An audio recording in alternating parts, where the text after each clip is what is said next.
Greetings, and thank you for joining us for another SANS ICS Concept Overview.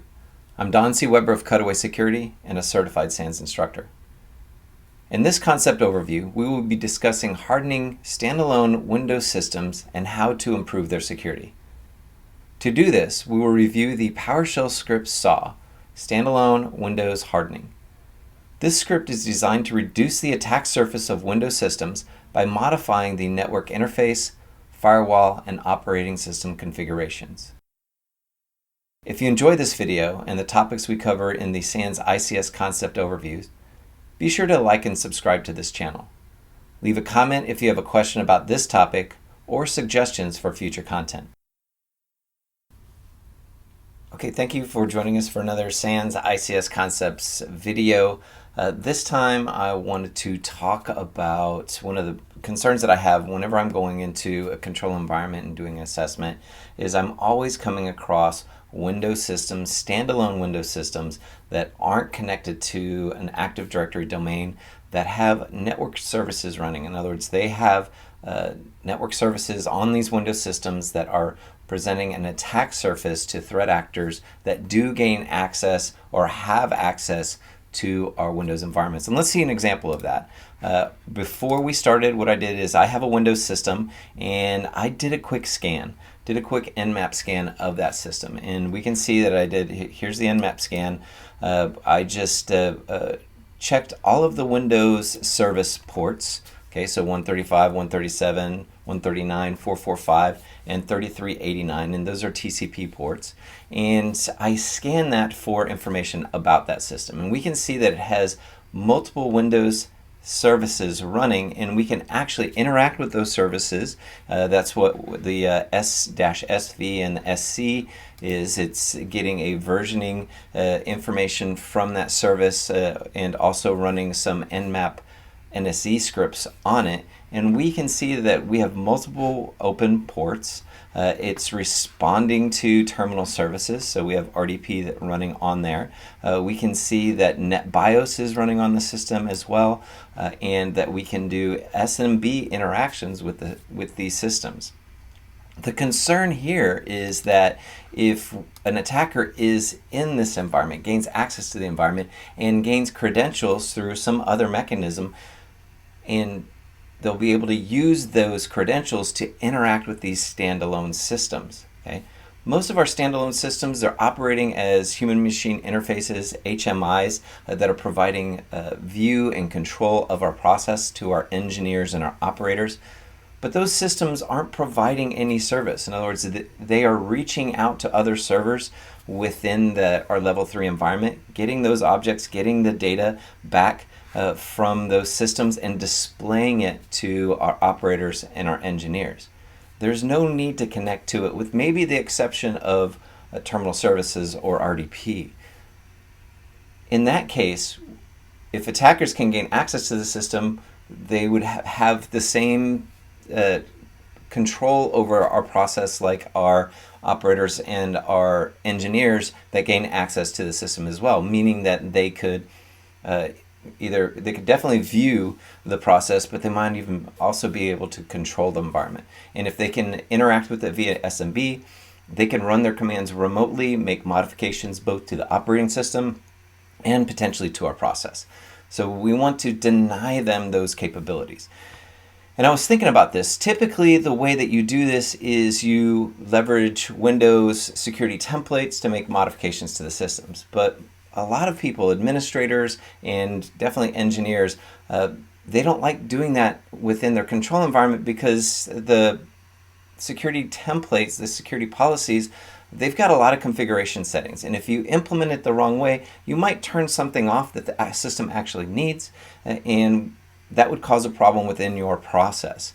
So I was trying to think about how to tackle this, and I decided to leverage PowerShell to disable some of these services, or at least access to the services, leveraging the things that are provided by the operating system. In other words, you don't have to install anything new. You just modify the configuration of that operating system to deny access to those systems. And that's what our standalone Windows hardening script, Powershell script, comes into play, named as SAWH.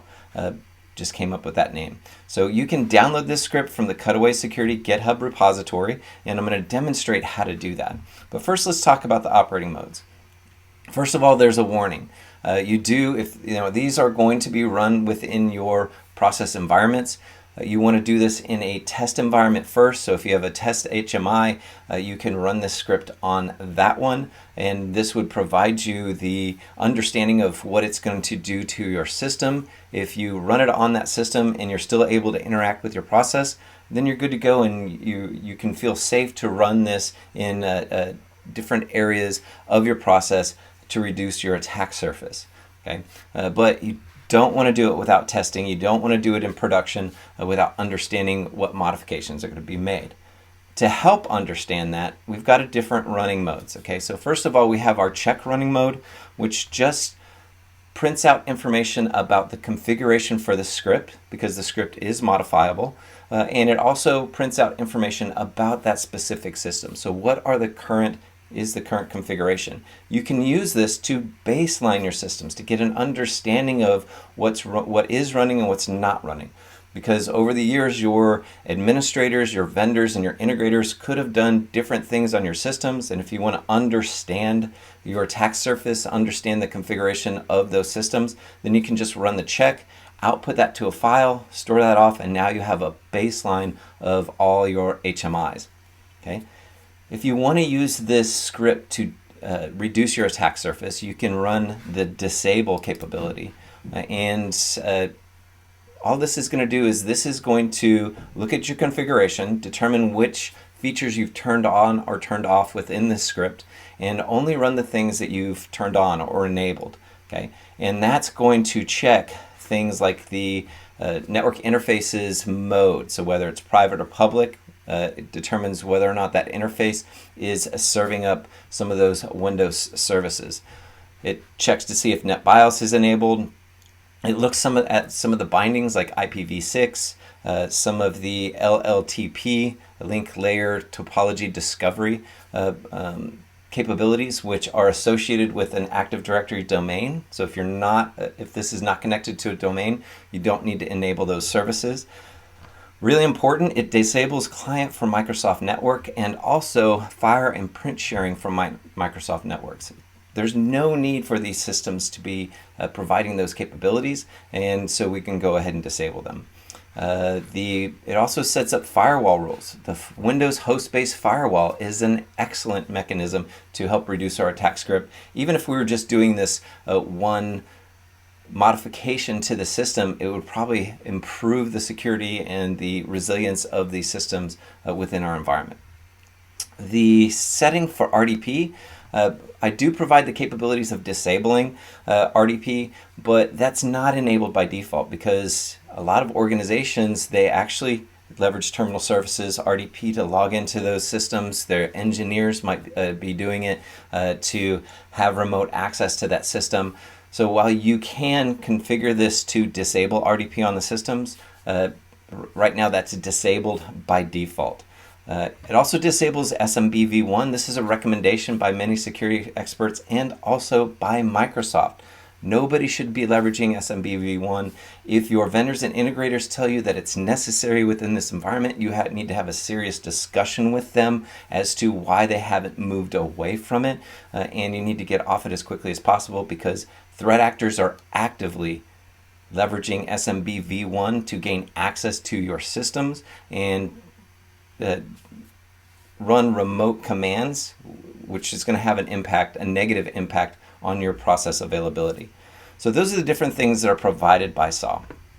Okay, what I've done is, I told you to download this from the GitHub repository, and you can certainly do that. You can download this to one of your systems. You can put the Powershell script onto an external media such as a USB thumb drive or hard drive, and then you can distribute that to all of your systems via that USB stick. But many of you are going to have policies that prevent you from doing that, and even some configuration settings that don't allow you to do it either.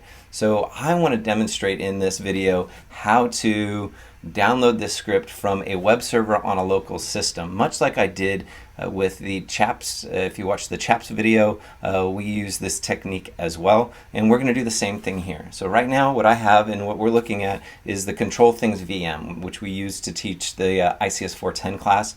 I'm just piggybacking off of that. And what I'm going to do first is I'm going to go ahead and download SAWH to this system. So let's cut and paste this into our terminal. I'm going to download it to our downloads directory. And if I change into the SAWH directory, now we can see the README, which we kind of use to describe the first part of this, but we also see the SAWH Powershell script. Okay, now that's available. So what I'm going to do is I'm going to start a web server using Python in this directory. And now with this running, we have a Python web server that allows access to anything within that directory. And so if we change into that, so http://192, I've already gone in there a couple times. If we change into that, we can see that we see the README file like we saw before, and we also see the PowerShell script, the SAWH PowerShell script. So I can access this from my web browser, which means on my Windows system, I can access it as well. And that's what we're going to do. So I've got another system that's up and running. I've actually taken advantage of the ICS 612 classes Windows system that they use for their students. I've taken the liberty of modifying this to enable certain things that they don't have enabled by default, which is what you saw in the scan earlier. So what I'm going to do is I'm going to follow this script right here. I'm going to open up a PowerShell terminal, but I need to run it as administrator. Remember, we're going to be making modifications to the system. So we do need administrator level access to it. So be sure that you know how to do that if you have permissions to do that as well, because none of these changes are going to take effect unless you're administrator. The first thing I want to do is I want to set the execution policy. And this is going to allow me to run scripts on this system. Okay? But I want to be sure that you understand, make sure that you leverage the scope option. Because if you don't leverage the scope option, if you just run set execution policy bypass, remember you're our administrator, and that will modify the configuration of this, the whole system. But we want to just do it in the context of this one process. So now, I'm going to go ahead and say yes. Now we're allowed to run scripts in this one PowerShell terminal. When we close this down, it'll go back and default to the system's settings. Next, we want to change into our user directory, so our downloads directory. And we can see that there's nothing in this directory. Let's go ahead and download, leveraging PowerShell. Let's go ahead and download our PowerShell script. Okay, and I've already pre-set up this command. All this is doing is it's using PowerShell to create a web client, and we're telling it the string to download, and we're pointing it to our system, our control thing systems. We can see our IP address right here, 192.168.1.9, and also leveraging the port 8181. And we're telling it to grab our SAWH script. And now we're going to redirect this. This arrow is pointing the input that it's receiving from the web server and putting it all into a file. And in this case, we're naming it the SAWH PowerShell script. And when I run that, we can see that now we have the PowerShell script on our system. Okay. Next, we want to go ahead and run that. Now we can, I set up another example in here, and I'm not going to do it because some of you are going to have the requirement not to write anything to your systems, okay? Which means that we shouldn't be able to download SAW and store it as a file in our system. Well, you can remotely execute this. In other words, you can download and execute the script. It won't write anything to it, but it will actually run the script in the context of the person that downloaded it, in this case, administrator. And so all we need to do is put in the front of that the IXE, so the execute capabilities. It's going to download this script and it's stored in memory, so not write anything to disk, and then run it run that script immediately, and you'll be able to interact with it. You do have to interact with it directly. We've got no way to remotely select all of the options, and that's because you have to give it permission to run, and that is to protect you so that you don't make any mistakes and accidentally activate it on a system you just wanted to check. But what this is going to do, if I ran it this way, it would allow us to go through the script, but it would immediately close out the terminal once it finished processing. So I want to run it locally like we have here. So let's go ahead and do that. So let's just point to the SAWH script. And we can see, obviously we get the warning. You can disable the warning if you want to. You'll need to modify that selection yourself. And then now it's going to ask us what we want to do. Do we want to check, disable, roll back? Let's go ahead and start with check, okay? Because we want to create a baseline for our system, right? So as we can see, it starts off by giving you the configuration settings for the SAWH script. You can modify all the things that we went over from the configuration. You can turn on and off. So if you only wanted to set up the firewall rules, you can disable everything and set up the firewall rules. The check is going to go through and it's going to query all of the interfaces and the configuration settings to get an understanding of what the configuration of the system is. We could have redirected that into a file, and now we would have a baseline of the system. So as we can see, we'll just scroll up and just kind of look at these real quick. SMB v1, very bad. It's enabled on the system. We want to get that off as soon as possible. The different bindings for our interfaces, we can see here what's enabled and what's not enabled. If you scroll up through here, we may or may not be able to find it in all of this output, but the client file and printer sharing for Microsoft services is enabled. We don't need that.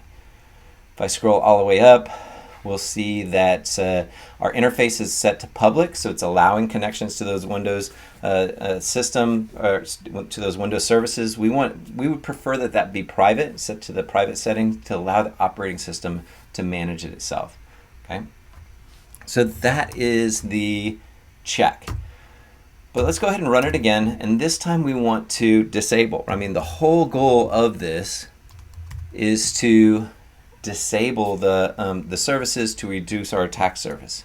So this time I'm gonna run it. I'm gonna select disable. Now the disable will go through and run all of those checks. In other words, we want to understand where it's starting from. Okay, and so as we can see here, we've got that output, that check output again. So we could copy and paste all of this before we proceed if we wanted to make sure that we had that baseline, that starting point. Next, we're going to get a confirmation, SAW disable function.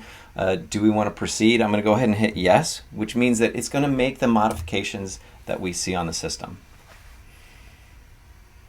So it's going through each one of our checks and making those modifications. It's as we can see, RDP is disabled, so it's not making that change. SMB v1, disabling SMB v1 does require a reboot. It's going to give me a prompt right here in just a moment to whether or not to reboot. I'm going to tell it no, but that's the only one. So I save that as last. So I'm just going to go ahead and say no, so we're not going to reboot. And then now what the script's going to do is it's going to again run its configuration check to understand what has been modified. So you can copy and paste this out as well, your new baseline for your system. Okay, we can see that RDP is still enabled, so we didn't make any modifications. SMB v1, the configuration for the system is now disabled. You can go through the bindings, the different bindings that we have that we saw before. Let's see if we scroll up, see if we can print and file sharing from Microsoft Networks. We can see that it's now no longer enabled. We're reducing our attack surface on our system. We have also now configured some firewall rules. You'll know the firewall rules that are associated with the script because it does have the SAW name in the description for that. Our interface is now set to public, so acting like we're on a public network rather than a private network. Okay, so our configuration for a Windows system has changed. It does require a reboot for the SMB v1.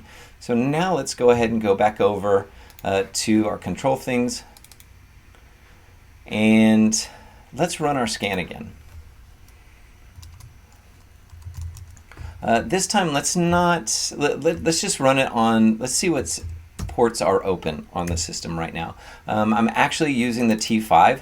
This is on a Windows system, so and it's not against some program logic controller or RTU within our environment. So increasing the speed usually is okay for these, but you certainly want to test. And so I'm just going to check for open ports. I'm not going to query them to see if they will provide back information, because we can see it's not going to. The 135, 137, 139, and 445 are no longer active on the network. We won't be able to interact with those services. We won't be able to log in remotely to those systems unless we're logging in via RDP 3389. I had disabled that, so RDP is still enabled on the system. You'll still be able to use that. If you don't need it, certainly you would want to disable it. And that's it. That's this is something that I've been thinking about for a long time, not really understanding how I can provide people within control networks easy ways to reduce their attack surface that they would feel comfortable with, so that they're not disabling certain functionality that is required within on their systems, required for that functionality. So hopefully this is a method that will allow your teams to reduce that attack surface, preventing some of those threat actors that get into your environment of taking advantage of them. Now, remember, you need to back up your systems before you do it. We provide a rollback feature in here, but you might not come back to the same state. Obviously, the rollback feature, which is going to enable those Windows services, are going to put you in they're going to increase your attack surface. So be careful how you're doing that. I would rather you, especially if this is a virtual system, take a snapshot of your systems before you run the modifications, and then if you have an issue, then you can just revert to your original snapshot. Sometimes you might need to rebuild your systems if there are issues. That's why you want to rebuild in your testing environment. Shouldn't be a problem there. If you do need the rollback feature, you can actually go back. You can use the rollback capabilities of SAW, or you could go through the script and just pick the individual commands and just enable the things that you need to enable one at a time, and that will help reduce the attack surface while enabling the things that you absolutely need. So hopefully you find this useful. I really appreciate your time. Please reach out to me if you have any questions about this, or if you have successful runs. I would love to hear about it. Certainly you can create issues up on the GitHub repository, and if you have recommendations for other things that we should add to reduce the attack surface, more than happy to consider them, test them, and get them worked into the script. So thank you very much for your time, and have an excellent day. Thank you for tuning in to another concept overview with the SANS ICS and Cutaway security teams. Please let us know if there are other topics you would like us to cover in the comments below. If you enjoyed the content, please be sure to like and subscribe to the SANS ICS YouTube channel. This has been Don C. Weber of Cutaway Security. Go forth and do good things.